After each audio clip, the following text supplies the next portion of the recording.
episode 41 of the globe's most popular amateur baseball / draft podcast.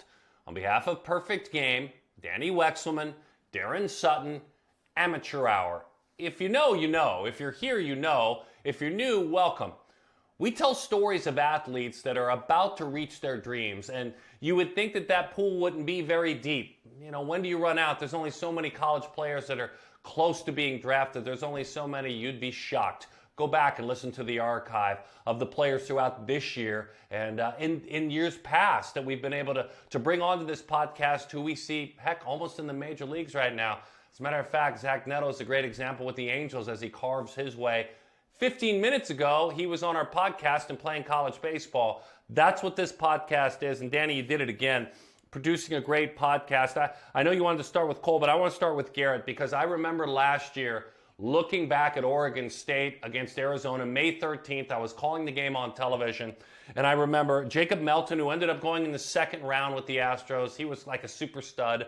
I remember the baby Travis Bazzana, who's the Aussie, who's a huge spirit on that team.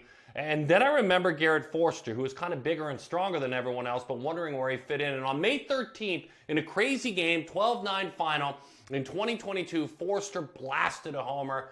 And as you shared with me, as you had this great conversation with him, it was throughout that year that he went from being preferred walk-on to scholarship guy. He was a pandemic graduate kid, a 2020 graduate kid. So many seasons got washed away. I can't wait to hear you talk with Garret Forrester.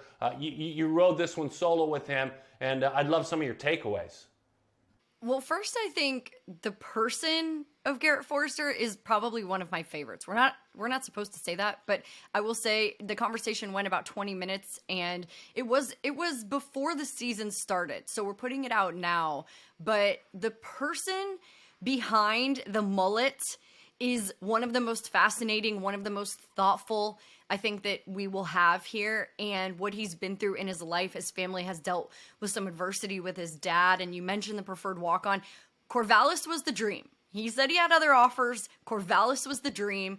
Walked on, earned his scholarship after the freshman year that you just talked about, and now he's kind of the dude and also draft eligible as well. And so that makes him really, really unique. And when you see the mullet and, you know, he's that big first baseman, he's got the size, but then you learn about his heart, and this kid is all heart. And I loved the time that we spent. We talked about the game. We talked about his family. We talked about the decision to go to Oregon State and what that meant for him. And I think the part that you'll love the most is we go back in time a lot.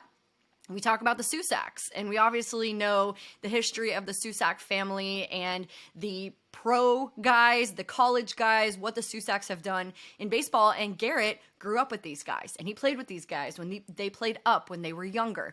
And he dives into those memories and how important the Susaks are to him. And I just think the world of the conversation. It took a while to put out, but now he's going to get all the love, and he deserves all the praise because he's a great kid. And dude's hitting above 300. Like, he's doing a really nice job right now. Yeah, and it's interesting. He's 140 on Perfect Games Draft 400. Simple math tells you that's, fourth, fifth round, and that's a chance to go play professional baseball. That means you've crawled your way from a walk-on to a college to a couple of years later a draft pick. I mean, and we're talking about, if you put it away in the bank, a great way to start your life and to start your professional career. And the same could be said about Cole Carrigg at San Diego State. Now, I was able to join for that conversation, and he's, as far as projectability goes, like a second-round projectable when you look at the draft 400. Carrigg is fun because he's a catcher, then he's an outfielder. He's a catcher, then he's an outfielder. He can run, he can steal bases.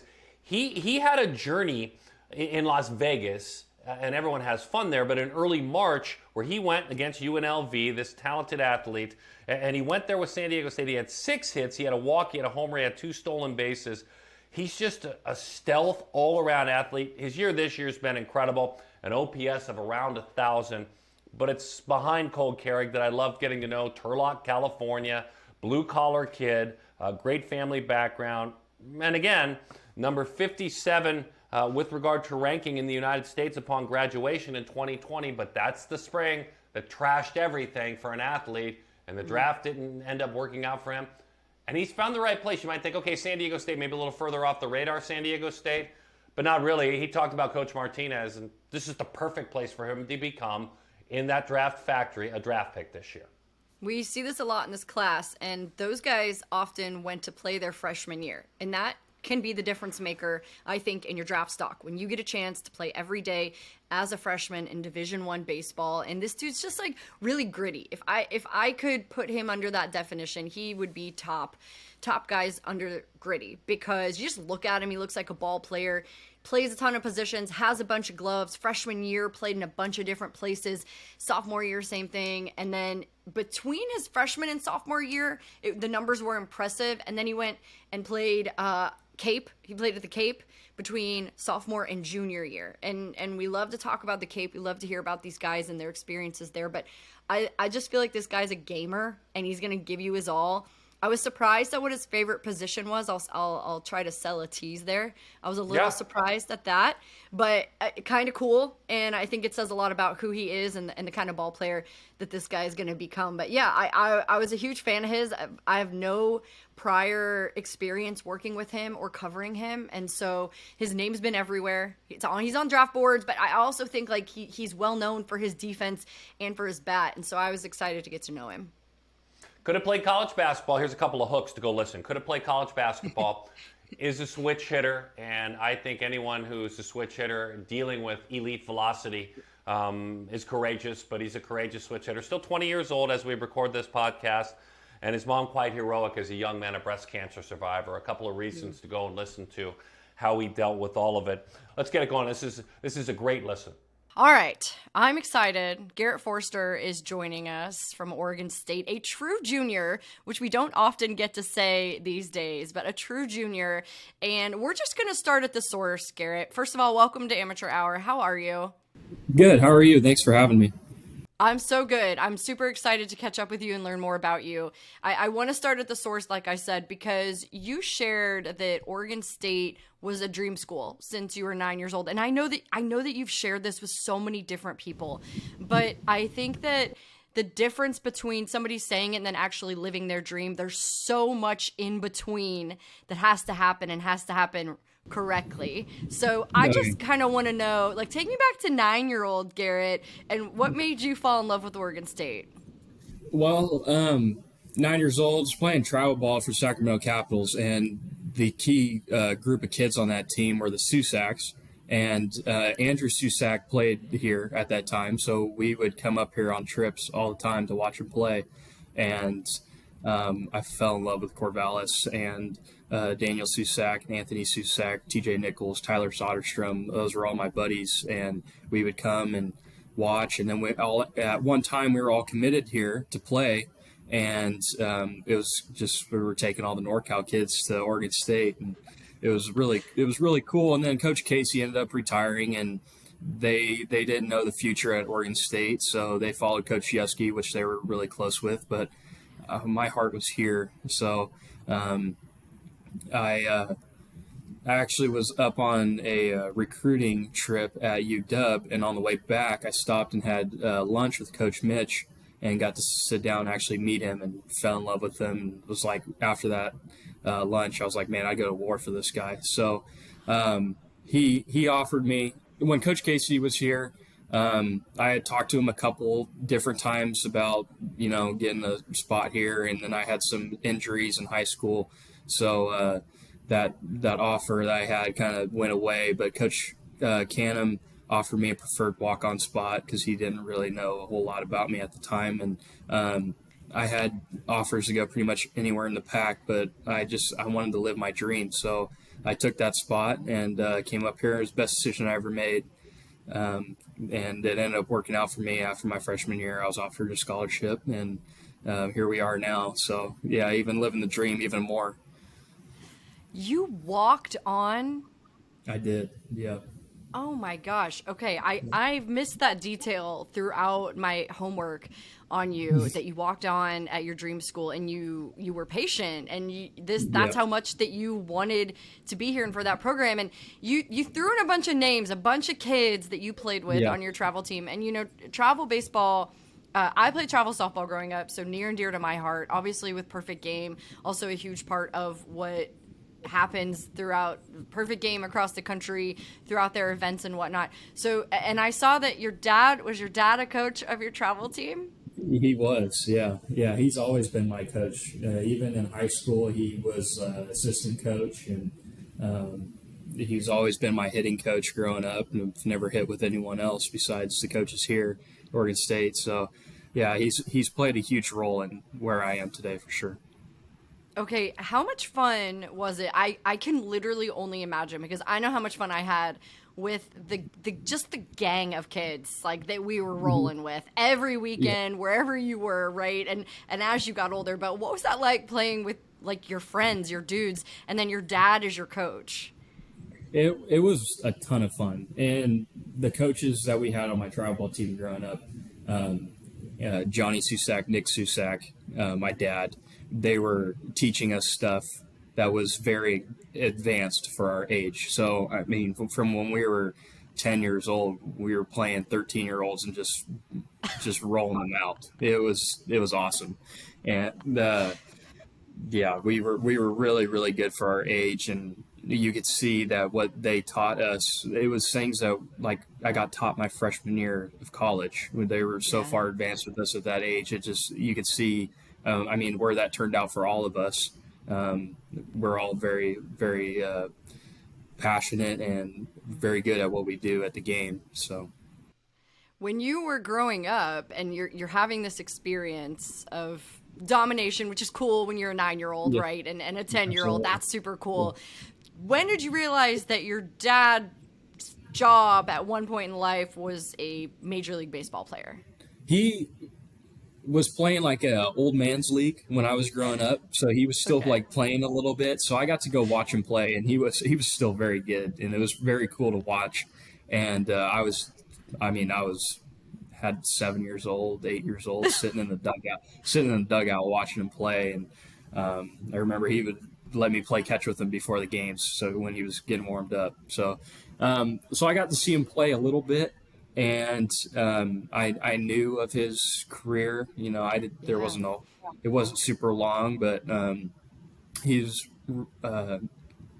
Jerry Weinstein was one of his coaches when he was playing at Sac City College, and he's still really close contact with him. So when I talked to Jerry, he's like, "Oh yeah, your dad was a stud growing up." So yeah, that's really cool to hear, and it's also like there's a trust there that he knows what he was doing and what he's teaching me is the right thing.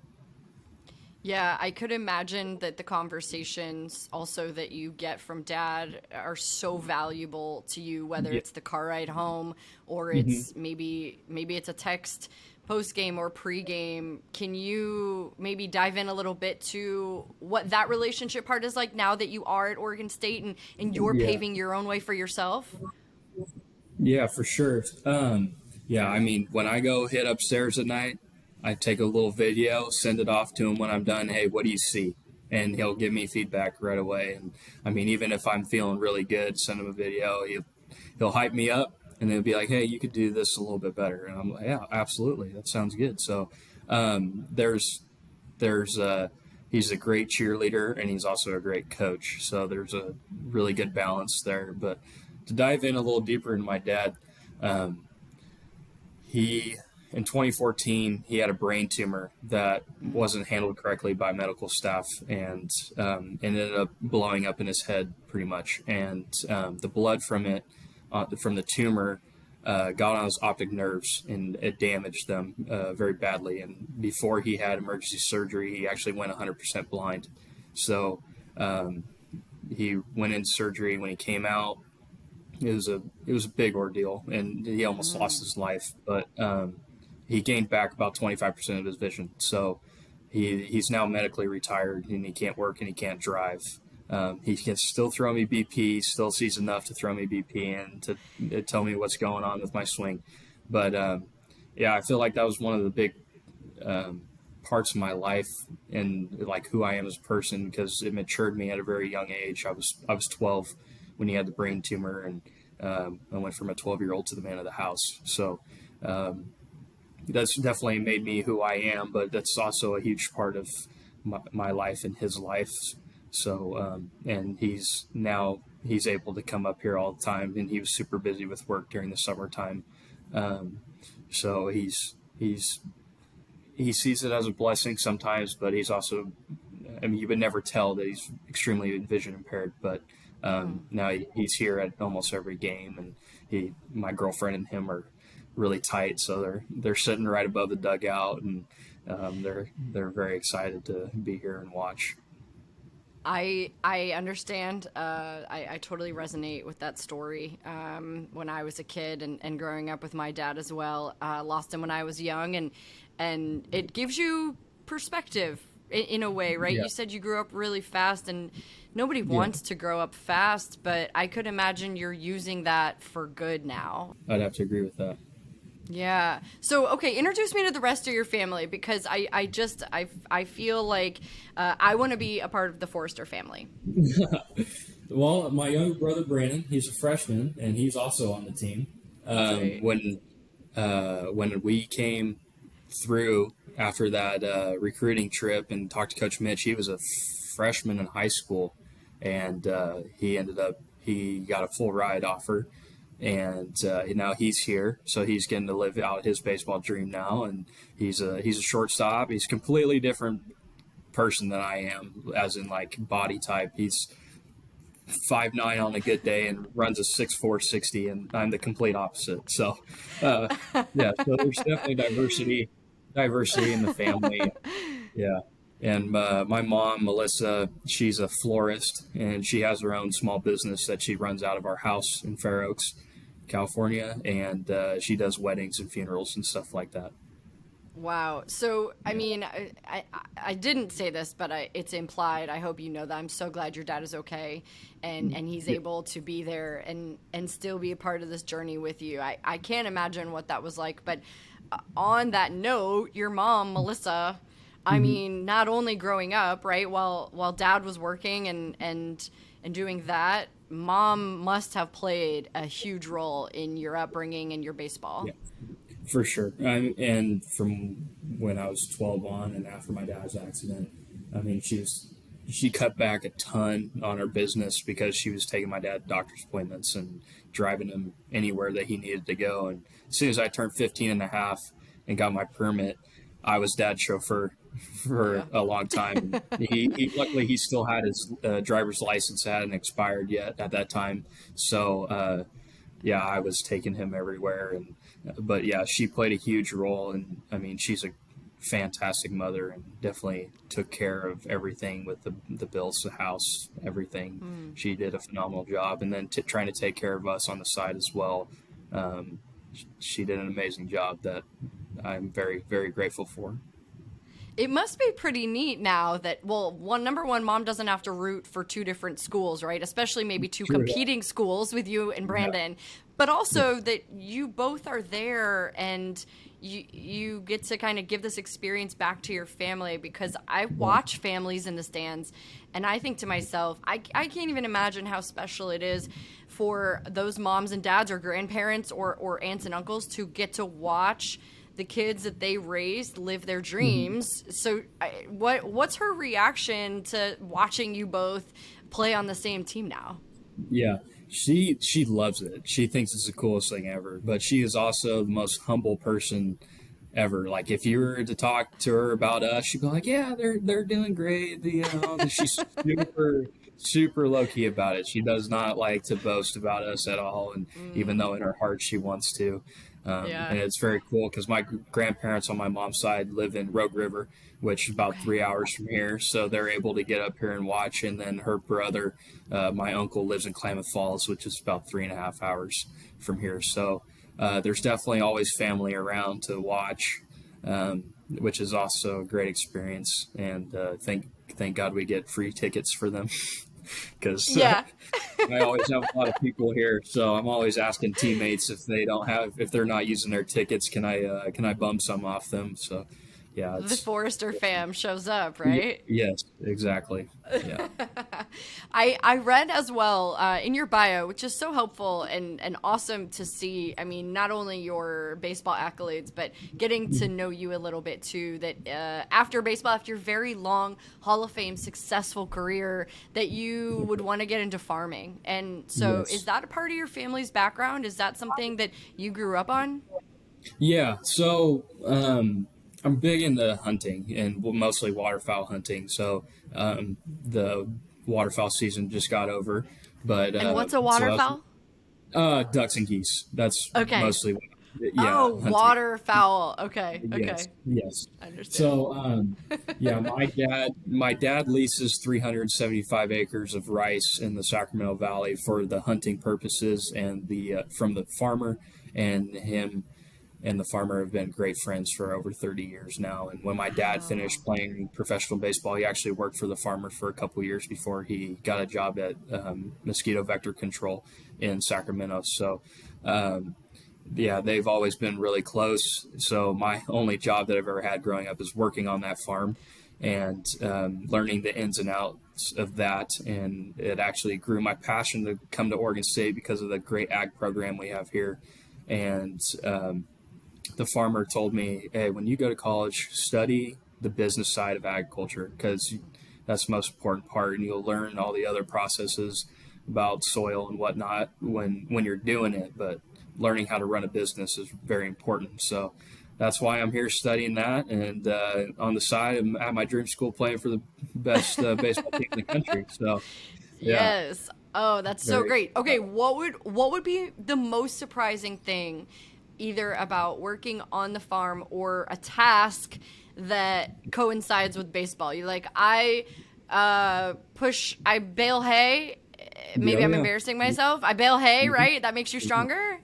Oh yeah, I'm throwing hay bales around. They call you country strong for a reason. Yeah. Yeah. Yeah, for sure. I will been around there working on tractors and driving tractors at a super young age. There's definitely there's a huge responsibility there.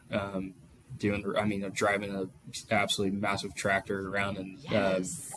and working with harvesters where there's a million things that can go wrong. And yeah, it's definitely a huge passion of mine to want to continue that for the farmer and whatnot, continue that business.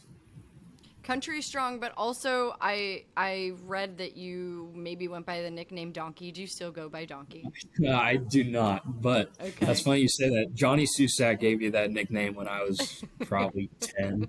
And I remember he gave me that nickname at practice one day, and I come home and I go, Mom, Johnny gave me a new nickname, Donkey. And she's like, oh my gosh, it's terrible. It's terrible. But he's Mom's always right. he's like, gee, yeah, he's like, gee, you're just strong like a mule. And I was like, yeah, I mean, I guess that works. But yeah, from then on, like all the kids I played against, they knew me by Donkey. First, and I Yeah. was like, Of course. yeah, yeah, Donkey and G-Force. Those have been my nicknames for a very long time. I luckily don't go by Donkey anymore, but there's Okay, good. uh, plenty other that I've got. Cowboy. I hear tons of fans in the stands call me Cowboy and Big Country. So just stuff like that. It's quite funny. Do you welcome that? Do you think, oh, okay, I kind of like that. It's not bad. Yeah, well, I just like it because I mean, it just shows that I have fans. Like that, Yeah. they're Yeah. they're like they like me, and I love that. And it's really cool to just go around town and go out to eat, and there's people come up to me and Garrett, how you doing? Like, how are you guys gonna be this year? Stuff like that. And it warms my heart for sure that there's people watching and that I am a good character for Oregon State. And continuing this legacy here is very important to me, and I'm glad that the fans think that I'm doing so. Yeah, well, I think more than just that. I mean, we'll talk a little baseball now. I think that's important to do too. I'm so glad you shared about your family though, because I just in learning about you, it seems like your family plays such an important role. So I wanted to make sure we learned more about them. But last season, you earned all Pac-12 first team, Pac-12 tournament MVP, all Pac-12 tournament team, Corvallis regional all tournament team, 64 games. 332 batting average, 9 home runs. I mean, the numbers are good there. I want to fast forward a little bit to that super regional, and I had read that you've got a picture in your locker of Auburn dogpiling. Is that true? Do you have that? I do. Yeah, I do have that. It's hanging in my locker. It's just, I have it there because it's very motivating. I don't want to be put in that position again. And it's there more so for the young guys as well, as like, hey, we have this sour taste in our mouth of being so close to be where we wanted to be and what we always talk about where we want to go, which is Omaha. So I have it there so they see what we're fighting for and what we don't want this season to look like. We want to dogpile on our own field and be on a plane to Omaha and go play against the best other 7 teams in the country and bring another national championship to Corvallis.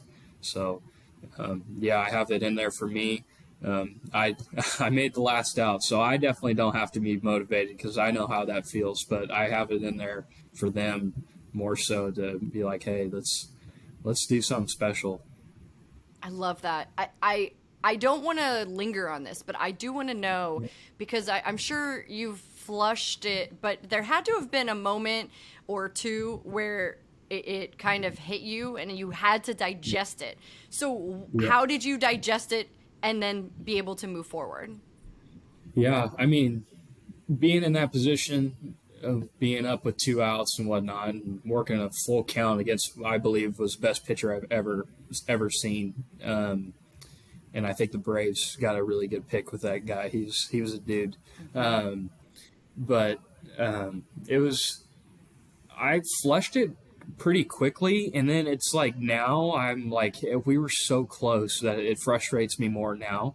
But I remember like striking out and walking back to the dugout, and all the boys are upset and I'm upset. But I remember giving Coach Gibson a hug and being like, hey, we got business to get after for next year, and I know this is going to be a big year for me. And I remember telling him, like, we got bigger things coming, and he was like, I can't believe that you're thinking ahead like that already. And I just, in that moment, that was all that I wanted to think about because I didn't want to dwell on what just happened.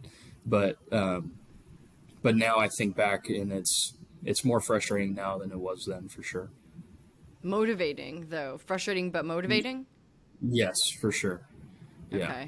Okay. I'm ready to run through a brick wall for you. So, I mean, whatever you have, this energy, I think that's a positive thing to carry. I know the season is so close. I just have one more for you. I have to ask because I mean, it feels like it's so your mullet, and I know you've been asked, but I think what people really need are the 3 keys to a good mullet. Like, in your eyes, Garrett, what are the 3 keys? Yes. Oh, well, shoot. I take terrible care of this hair. I have no idea what's going on most days. I'll wake up, it's going every freaking direction, and trying to comb it before weights. It just looks like I combed it with a pork chop or something. But I mean, I started growing it out sophomore year of high school, and I remember it was like wintertime. I just started growing my hair out. My mom has always cut my hair, so I was like, hey, Mom, can you just cut the top and leave the back, and let's see what happens. And I remember growing it out, and it got to a certain length. I was like, nah, I cut it all off, and then I grew it out again. I'm like, I'm sticking with it. This is cool. This is coming back in style. So I think patience for sure is number one. Okay. But from then on, I couldn't tell you. I really don't know. I really don't know. I couldn't tell you. Patience. I mean, that's a good one. Yeah. I'll take patience. Yeah. That's awesome, man. I never want you to change. I think that you're incredible, and we're going to have our eyes on your program this season. I'm so grateful that we got to do this, though, and learn more about you. Yeah, thanks for having me. I really appreciate it, and I love being able to do stuff like this. Cole, we're excited to have this conversation because you've taken another 2020 journey. And every time on this podcast, we talk to a 20 kid, and you're not a kid, you're a grown man, but all those that lost their senior years of high school, and as a parent of 2 that did, certainly, real life kids, real life people that just went on to college. You were an athlete trying to grow. You were at PG's National Showcase in 2019, and yet you've grown from where you were losing that senior year to second round if you're looking at PG's draft board. How proud are you of the progression through San Diego State and who you have become as an athlete, understanding you started in quicksand? Because anybody who came out playing baseball, especially in California, dude, you know this. Anybody who came out playing baseball in California where everything was closed, the Cal State schools were a challenge.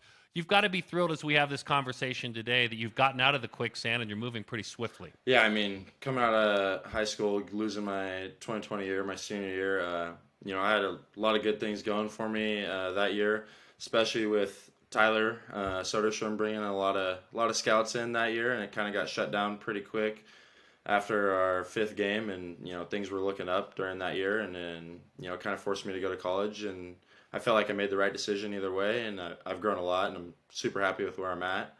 There's still a lot of work to do, but I feel like I'm in a good spot right now for sure. Some descriptive adjectives, if you don't mind, of San Diego State's program that allows a player like you to flourish, that allows a player like you to develop.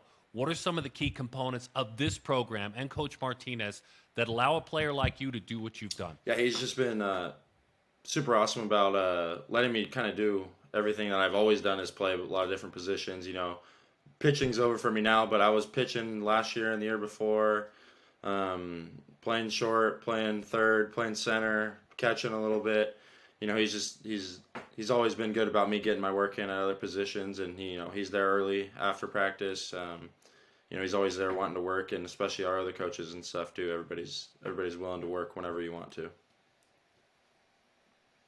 So you mentioned the positions, and it doesn't take long. You do a little search of your name, read any bio, read anything really about you, and it's so impressive what you've done in college. We talked about high school before we started and the positions that you played. You pull up your stats, there's pitching stats there, and I could imagine that you're pretty prideful that you're so versatile. And I think that's more important than ever, to be honest, in baseball right now, is to be able to play different positions. Yeah. But you shared what your favorite was. So share that again and tell us a little bit why you love that position. Yeah, so catching has definitely been my favorite position since I was probably 5 years old. For whatever reason, it must have been my 5th or 6th birthday, I asked my dad for some catcher's gear for my birthday, and ever since then, I love catching. And honestly, for me now, it's so easy to hit. Like, you say you have a couple bad at bats, and then you get behind the plate. You can't think about those at bats anymore. You got to go straight to catching, and you have to be in on every pitch, and that's kind of what I love about it. Yeah, you mentioned your family, your dad, Mike, your mom, Lisa, and your dad played in college, played a little bit after too. Mm-hmm. Take us back, like growing up, playing with dad in the backyard or at the ball fields around your neighborhood. Take us back. Yeah, no, it was good. I definitely grew up probably having to play baseball, that's for sure, me and my older brother. And he's been a huge part, being able to play with him and his friends and stuff when I was growing up. So I always had to be better growing up with a brother 5 years older. And dad was tough, just like any other dad wanting good for their kid. And I think I'm doing them pretty proud right about now. Given an example, if you're going to say dad was tough and Matt's +5 on you, Matt goes on to play at Portland and has his a labrum end his journey there, a labrum injury. But if you say dad was tough, let me go back in time and kind of peer into the window of your life and give me a backyard back and forth with +5 brother and dad out there when you guys were going at it. Yeah, I mean, I grew up catching, and my brother was pitching and playing short, so I had to catch his bullpens when I was 5 years younger. Dad didn't want to get down there no more, so just little things like that, and it was a good time. It really helped me out. Yeah, those are fun memories. That's what builds, I think, the foundation for the sport. Why you keep going. If you have an 0 for 2 games in a row, it's moments like that keep you hanging in there. Plus the dream of what could be next. The life of a switch hitter, I'm impressed by. I'm amazed by. I respect as an athlete myself back in the day. How long ago did you become the natural right-handed hitter who's a switch hitter, and what went into making that decision? Yeah, so I had always kind of done switch just like for fun, playing in, wiffle ball in the backyard, taking BP, whatever. It was kind of always decent, but I had always played just right-handed. And one day I was hitting with my dad's buddy who played with, you might know the name, Rich Aldretti. He is, I believe his brother is coaching, I don't know where anymore, but yeah. He told me to stick with it and put it in the game. So since I was about 11 years old, I've been hitting left-handed too. So can you give me just a description of the maintenance? We kidded about it in the pre-interview that, it's almost like having split personalities. If you're a guy, it's like trying to manage dating two girls. Can you give me a bit of a description of the maintenance, for the lay person, if you will? Yeah, so I wish they were similar swings, but I'm right-hand dominant in everything I do. So lefty likes to get up and get under the ball. Right hand, top hand likes to take over. So you kind of got to do opposite things to make sure they're both in sync. And it's a lot of work. I definitely put in a lot of time. Definitely hitting. Got to do double than everybody else is doing, and you got to figure out both sides. And it's basically the opposite from both sides. You got to do different things. D, I see you ruminating over there about it. Yeah, I mean it's it's double the work. Yeah. I mean, no one wants to do double the work, but it's double the fun if it works. It's double the work, but it's just like anything else in life. That says the old dad sitting here. If you put in the work, it'll work out, but it's double the work. No, it's awesome. It's awesome. I mean, if you look at some of your numbers, you went to the Cape last year, but before that, between your freshman and sophomore year, you lower your strikeouts, your numbers are all growing in the right direction. So I think the Cape is awesome, and I know we'll maybe talk about that, but between freshman and sophomore year, what were the parts of your game that you went home and said, or maybe you didn't go home, wherever you went and said, we got to work on this? Yeah, I would say freshman year, honestly, the biggest thing for me was strength. I was probably 6'3", pushing 180, and kind of just lacking some strength there. And that summer, I played in Alaska with a few of my teammates, and we really hit the gym hard. I probably played my sophomore season at 195 and felt a lot better, felt stronger, and I didn't really do too much different. Obviously, I just worked on my stuff every day, and it just things got a little bit better, and I think I got stronger, and I really think that's what helped everything. And for your defense, maybe a little similar. Maybe there's a parallel to having to work twice as hard. Mm-hmm. How many gloves do you have, and where do you play when BP's happening and during practices? Where are you on the field for practice? Yeah, so I have 4 gloves. I have my catcher's glove. I got 2 infield gloves and an outfield glove. And then during practice, usually just for my arm's sake, I get to pick one day what I want to throw, what position at, and whether I need to do outfield cuts and relays or I need to do cuts and relays at short or I need to catcher throws. I get to pick one, so I don't blow my arm out. And then kind of just depends on the day, what's more important that day, what we're doing, and then I'll go to whatever position that would be. And then just real quick, D, during that was during practice, right? During BP, like before games, what's your goal defensively? Like, are you out there using BP to practice and get better at your positions? Yeah. I'll do. There's 4 rounds of BP. 2 of them are whether they're in the cage or on the field, and then you get 2 shag. So I'll be in center field to start. Getting my live reads because that's the only time to really get live reads off the bat. And then second round I'll go to short and turn double plays with the infielders as well. That's awesome. So Cole, as far as catching bullpens, not all catchers love that. We know you can work on catching bullpens. But if I'm in your shoes, the moment the dude, and we don't want to mention any names, but the moment the dude who all he ever does is spike his slider because he's really working on it, that'd be the time that I would go work on outfield. I'd be like, I'd love to catch you, friend, over here, but that'd be the time I'd like to go work on outfield. Are you able to slide out of some bullpens? Because let's be honest, catchers don't love catching bullpens. I mean, you don't really get to slide out of them. I still got to catch. I still catch bullpens every week. That's part of it, right? I mean, I guess if you're going to call yourself a catcher, you have to put on the tools of ignorance. Another old man way to describe it. Junior year, hell of a basketball player. You were really good. That's where I'm starting. You take it the rest of the way. Yeah, I mean, growing up, I played basically all sports you could play. Football, basketball, and baseball. Football ended a little bit early because my brother dealt with some concussions and stuff, and they took me out. But basketball, I always had a knack for. I was just really athletic and kind of never really worked on it that much. Just kind of came to me. And I enjoyed the competitiveness of being, everybody's super close and right around you, and it's always back and forth, one on one. So I just I always loved it and competed, and I worked real hard my junior year, trying to get better, and senior year I didn't play. Wish I would have played because baseball got cut short, but what are you gonna do? Yeah.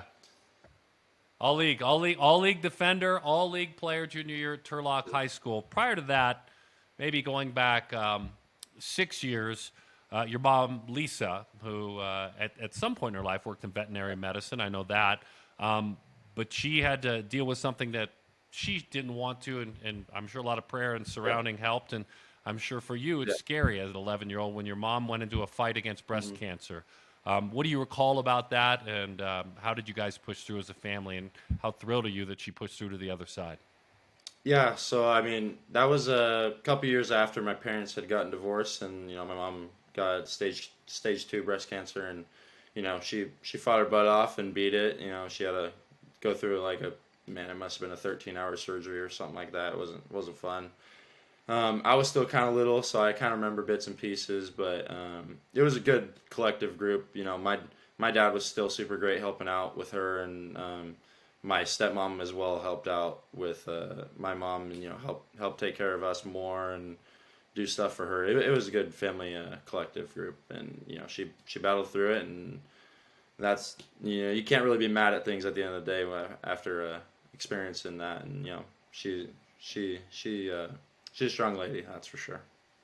Yeah, that's what I was going to ask. I mean, the takeaway's got to be you go to the field and you get to play a kid's game, right? And is that what you've carried on to college? Yeah, definitely. I mean, you lose it sometimes just because you kind of forget about those things. And, when you get reminded of it, like I am right now, it kind of just takes perspective of, how cherishable life is. So. Yeah, that's a great answer. Real quick, I did want to go back because you're reminding me of Mookie Betts right now, based on the fact that I know don't cock your head. I see that. Let me get there. Let me get to my point for a quick second. Good at everything. Drafted as a shortstop. Didn't play shortstop until later last week, earlier this week, right? In his entire big league career. But I feel like that dude is good at everything he does. Bowling, baseball, basketball, everything. What is the thing that you would do? This is where I'm going with it. See, everyone likes it. What would you do sports-wise if you were not playing college baseball and hoping to be drafted and have a long, great, successful career? What would I do? Oh, man. I would... That's tough. Basketball is definitely up there, but also I think snowboarding would be up there as well. Oh. Yeah. See? He can do it all. What are you bad at? What's the thing that you're not good at sports-wise? Is there anything? Golf. I can't figure golf out. That's terrible. So hard. It's what a waste of 5 hours. Seriously, I don't get it. And then you go back with a new mindset every time, and you're so excited, and then by hole 5 you're already. No, it's terrible. Just take the beer to your porch and go look out at the pretty view and save the $100+ that you paid to go golf. I'm with you, Cole. Bless you, Cole. I'm so with you. Hey, I want to do this question that all Gen Zers seem to be more transparent about, and you guys seem to be more honest than let's say my generation. Have you pictured draft day? Have you pictured what it could be like? Have you had that daydream when you're maybe taking an afternoon nap when you get a rare moment? And if you have had that daydream, what does it look like? Yeah, for me, I think it's just, it's going to be an exciting day for my family. I want it to be kind of a small day with just my really close friends and my immediate family. I don't want nothing real big. I just want to share that moment with them. But it's cool that you allow yourself to think about it. It's no fun to give the answer. I'm just focused on the next game because that's kind of what you're one of the reasons you're working towards, right? One of them. Yeah. I'd be lying if I said I haven't thought about it. Cool. I think what's fun, Danny, great stuff with Cole and with Garret. I think what's fun is we're now at the point for us fanboys and girls of this space where there's mock drafts coming out now, and it's not just Perfect Game. Let's not be silly here. It's everyone. It's MLB. They do a great job. It's Baseball America. It's CBS Sports. It's anyone who wants coverage and clicks and eyeballs. But Perfect Game does do a nice job because they've seen, different than most, probably outside of the MLB team, they've seen these athletes since they were 13. And so it's fun to now take guys like Cole and guys like Garret and put them in the vegetable soup with players that are in high school that we know, with Arjun Namala. Hey, where does Arjun Namala fit in with Cole Carrigg? And where do these players all fit together? And we're starting to get closer to the payoff. So to know the who they are, who impacted them, what makes them tick, to me at this point now makes this podcast even a little bit more impactful. Well, I just think it continues to speak to development and what college is doing. We know these guys maybe they changed their route because of the shortened draft, or they weren't ready, or whatever it might have been. We can't play the guess who game, right? But I do think that for Cole being able to play and start in so many games as a freshman, and for Garret, who had to prove himself, and he earned his spot and then earned the scholarship, and now he's a core piece at Oregon State, it just shows you what it means to dedicate yourself and to put in the time and put the work in to earn yourself higher spots on those draft boards. Because I think we get caught up a lot in the top prospects coming into college, and we don't learn enough about the dudes who are working their way up and the development. I think it's easy to look at the guys who are maybe a little shinier and sexier and have the big names, but really you get to know these two guys, and I mean, listen, they have the foundation, I think, to be big leaguers and maintain their place in the big leagues, because they have this cool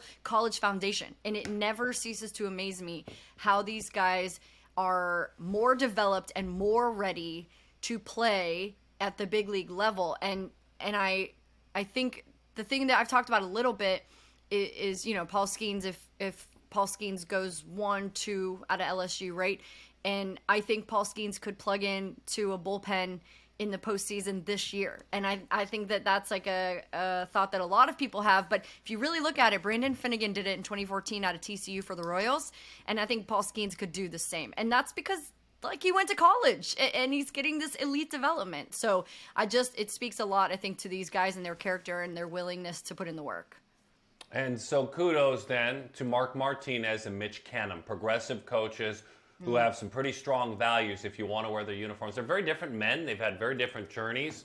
Canham, I love talking with him, doing a lot of stuff around the pack, and I'm always biased to California coaches like Mark Martinez and his journey. I just want to put a bow on it with this, and I'll keep it short if I can. I think you talk about the 2020 pandemic guy that lost his season, goes to college because he's good. I mean, you have to be good to go play Division I college baseball, but then takes advantage. I know we heard thoughts from Mark Kingston and from Craig Cozart on the new recruiting rules, and I'll just say this, and I talked about it with Mark, and I'd welcome your thoughts as we put a bow on this. I think what excites me the most is, look, there's always going to be elite players that deserve to be ranked number 1 and number 5 and number 10 when they're 13 and 14 and 15 years old. And a lot of those players stay in that spot the entire time, and they end up being a very high draft pick. I think what excites me the most is for the athlete who, I don't even know about rankings, let's throw them out. For the athlete who plays on a travel team because his high school buddy invited him and said we need a right fielder, and he plays on a travel team at like 11, 12, and 13, and his parents are able to support, or grandma or grandpa or stepdad, someone's able to support it, because that costs money. But he sees then, as he's playing on that travel team at 11, 12, and 13, that his friend over here and his buddy over there and his kid who he walks to school with and the one guy who they both like the same girl, they have all earned the right to talk to college coaches. They've committed. And so at 14, he quits. And he's no longer playing high school baseball. He's no longer playing travel ball. It's an expensive investment, after all, and it didn't really happen for me. All my little buddies are, either hearing from colleges or committing at 14 and 15. I'm probably exaggerating with the ages. But I'm done. I'll play for my high school team, but that's all, and I'm not going to play the extra 50 games a year. That kid's not quitting now. That kid's not quitting now, and he may be the starting shortstop for fill-in-the-blank team and playing college baseball. He may earn a Division II or an NAIA scholarship or a junior college scholarship. That's what excites me the most. They've seen it happen in softball. They've seen it happen. We're now far enough back, 5+ years, where the athlete that saw the 13, 14-year-old commit, now no one's committing. They all know who's good. They're not dumb. They know who the best players are. There's coverage. But I think that's what excites me most. A little soapbox moment there. That kid isn't quitting now, because even though he looks over there at his buddy who he rides his bike with all the time and hangs out with and games with, he knows this dude's way better than him right now. He knows he is. But he's not quitting, because he'd like to play college baseball too. He's pretty good too, but he's not as tall and he's little and he hasn't had his growth spurt. I love the fact that even if there's one of those kids, and there's going to be hundreds, but that there's one of those kids, that's what excites me about these new rules. Too much pressure at a young age. Yeah, I mean, there's not much more you can really say. You nailed it. I just think it helps grow the game. I usually do, by the way, just to let you know, yeah, and all our listeners. Well, yeah, today's your day. Today's your day. I'll give you that. Yeah. Grow the I game. did have a coffee. I'm proud of you. Grow the game. That's what matters. Grow the game. Give kids more chances, and let the kids literally grow. I think that's probably an important part of all of this as well. Yeah, you said it really well. Well, as we all know, there's nothing more put together and organized and a finished product than a 13-year-old boy, right? There you go. I mean, that is the finished product. On the seventh day, God rested and said, I made that 13-year-old boy. It is finished. That's the valuable point. Thanks for listening to this podcast. Subscribe. We thank the SIDs that work with Danny, the athletes. Danny produces this oh so very well. This is Amateur Hour. Subscribe and listen. We'll have another one soon with great players. Way, way better players than Danny and I were. We know that. Speak for yourself.